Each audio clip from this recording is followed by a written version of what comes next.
It's Wednesday, October 14th. Welcome aboard to this edition of Barnstable Today. I'm Kevin Friel. And I'm Andrew Gobiel. Thank you very much for joining us. We'd like to remind you right at the top that the meetings we cover are available on demand at the town's website, www.town.barnstable.ma.us. An absolutely beautiful day here on the Village Green in Hyannis. Yesterday's vote, of course, went down. Those who were opposed to the Stewart's Creek project did come out in force, but it wasn't enough. There needed to be at least 20% of the registered voters turn out to make sure that yesterday's vote was actually going to become the law. That was not the case. Now on to what's going on Thursday. Thursday night, of course, the town council is going to meet. Kevin had an opportunity to sit down and talk with Assistant Town Manager Tom Lynch to discuss Thursday's meeting. Now, this council meeting has a joint workshop with the school committee. They're inviting their friends over from the school committee, and this is an event that occurs every year. Well, it does occur every year as required by the charter to have a joint meeting of the town council and the school committee to discuss budgetary finances. What's different about this meeting is that we're holding it very early in the fiscal year. I think we had a difficult budgetary year last year. People are aware of the cuts, the staff cuts that were out there. And of course the school committee did a lot of reorganization, took a lot of steps. We were telling people at the same time that this is also going to be a difficult fiscal year. And by this year I mean July of 2010 through June 30th of 2011. So that's called fiscal year 2011. So we're already seeing numbers that are going to be impacting that budget that don't bode well for the local aid monies that are out there, and it behooves us to really sit down with the school committee and talk very early on about what the numbers will be. Mark Milne, the finance director, will be making a PowerPoint presentation to try to show what the revenues are that are out there, make some projections, and that's all there'll be at this point in time is some projections, so we can all begin planning. Is there anything else the school committee will bringing to the table aside from the financial aspect during that workshop? Well, I think they may talk about some of their capital needs, because when we talk about this agenda, you'll see that there are a couple of school capital items in there. But I think it's going to be fairly focused on what the revenue projections might be. Although there were significant changes, as I just mentioned, in the school committee that the school committee made and the schools went through. So the superintendent may take some time or maybe ask questions about how that transition went. And thus far from our meetings that we've had with her, it was a fairly smooth transition, both for the parents and the teachers and the children that had to adjust to new schools. Are they seeing like a large reduction like they did see last year with their state funding?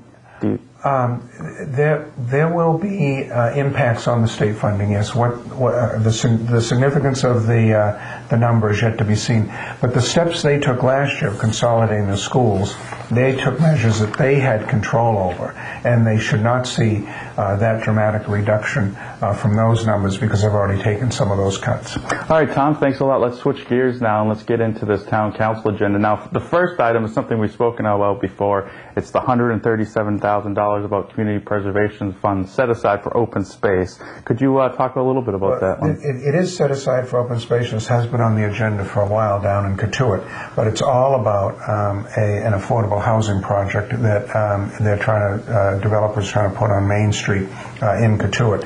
That's part of the compromise is that the Cotuit Water District and the Community Preservation Committee would be sharing a $250,000 expenditure or around that, by a conservation restriction to reduce the density and the size of the project, so that there'll be one-bedroom units and fewer units than were initially proposed.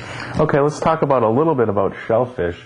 The next is extending the expiration of the relay areas for the shellfish. Could you tell us about the relay areas and why this is being sought? Well, this was the Docks and Piers overlay district that was so controversial just a year or so ago, and the decision was to create this the committee that the Coastal Resource Management Committee that could go and look at the whole issue. They've spent a lot of time reviewing the old Camp Dresser McGee report, and they're finished with that. Now they need time to put together a workshop and in order to educate the council and the public about what they've done. The overlay district expiring and the report have kind of come together at the same time. So asking for an extension into the spring of next year so they can give all the public input that citizens will be looking for on this controversial issue. Let's talk a little bit about the new business that's coming up. There's acceptance of a grant of $2,600 from the Barnstable County Land Management.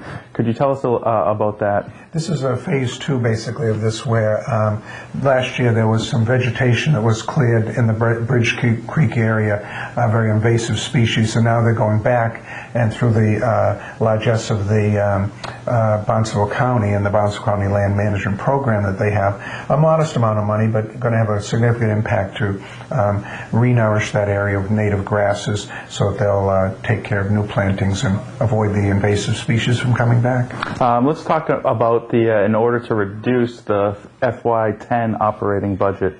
Well, this is a significant item because just as we were just talking about next year's fiscal budget, this year that we're in, we're already beginning to see cuts that the state has made. This one is directly related to the state revenues that have come to us for this fiscal year. They're $290,000 less than anticipated.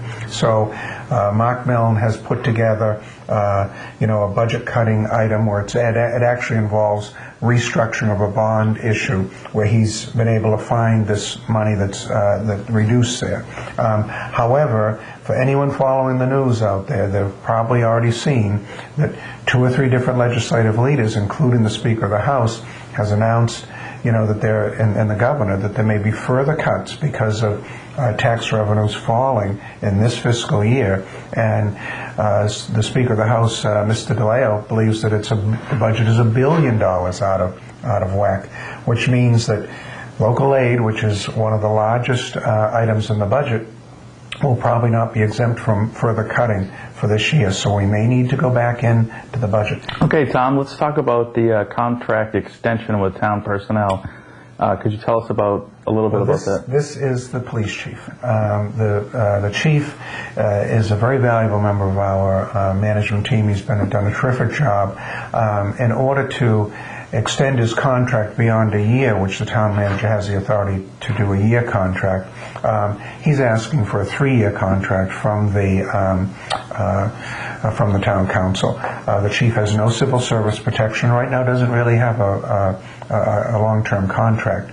So this would be a 3-year contract, provide for a modest severance if that needed to occur. But it gives the security some chief, and it gives the chief some security, and gives us some security that he'd be around for a while. Great. Now there's just a couple items left. Okay. One of them is about repairs to the Barnstable High School building.